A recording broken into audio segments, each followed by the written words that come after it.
சொர்க்கவாசல் இந்த படம் ஆர்ஜே பாலாஜி அவர்களோட நடிப்புல இன்னைக்கு தியேட்டர்ஸ்ல வந்து ரிலீஸ் ஆயிருக்கு. இது சொர்க்கவாசலா இல்ல நரகவாசலா அப்படின்றத இந்த ரிவ்யூல நம்ம பாத்திரலாம். இந்த படத்தை பொறுத்த வரைக்கும் ஜெயில் அப்படின்ற ஒரு வித்தியாசமான நல்ல கண்டென்ட்டை கையில எடுத்துக்கிட்டு அதுக்கான ஸ்கிரீன் பிளேவை பண்ணியிருக்காங்க. மேக்கிங்லயும் சும்மா மிரட்டி விட்டுருக்காங்க. படம் ஆரம்பிச்சு கொஞ்ச நேரத்திலேயே படம் எதை நோக்கி போகுது அப்படின்றத நமக்கு தெளிவா வந்து சொல்லிடுறாங்க. படத்துல தேவையில்லாத சீன்ஸ் அப்படின்னு எதுவுமே கிடையாது.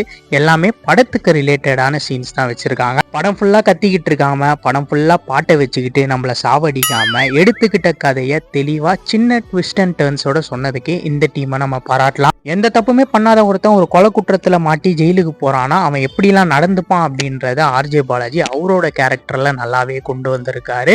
படத்துல நடிச்சிருந்த எல்லாருமே அந்தந்த கேரக்டரை ரொம்பவே நல்லா பண்ணியிருந்தாங்க. செல்வராகவன், நட்டி, கருணாஸ், அதுக்கப்புறம் எஸ்பியா ஒரு கேரக்டர் வராரு, அவர் யாருன்னு தெரியல. அதே மாதிரி அரசியல்வாதியா வர சந்தான பாரதி, ஆர்ஜே பாலாஜிக்கு அம்மாவை நடிச்சிருக்கவங்க, ஹீரோயின் எல்லாருமே வந்து அவங்கவுங்க கேரக்டரை வந்து பர்ஃபெக்டா பண்ணியிருக்காங்க. படத்தோட பேக்ரவுண்ட் ஸ்கோரிங் ரொம்பவே நல்லா பண்ணியிருந்தாங்க. எஸ்பெஷலி கிளைமேக்ஸ்ல ஒரு இங்கிலீஷ் வெர்ஷன்ல ஒரு சாங் வருது, அது ரொம்பவே நல்லா இருந்தது. படத்தோட சினிமாட்டோகிராஃபி, எடிட்டிங் எல்லாமே ரொம்பவே நல்லா பண்ணியிருந்தாங்க. படத்துக்கு ஏ சர்டிஃபிகேட் கொடுத்துருக்காங்க. படம் ஃபுல்லா நிறைய பிளட் ஷேட் இருக்கு. அதனால இந்த படம் குழந்தைகளுக்கு ஒரு தேவையில்லாத படம். அதனால 18 வயசுக்கு மேல இருக்கிறவங்க மட்டும் இந்த படத்தை பாருங்க. இந்த யூடியூப் ரிவ்யூ எல்லாம் தடை பண்றதை விட்டுட்டு இந்த மாதிரி ஒரு நல்ல கண்டென்ட்டை கொடுத்தீங்கன்னா மக்கள் உங்களை ரசிப்பாங்க, சப்போர்ட் பண்ணுவாங்க.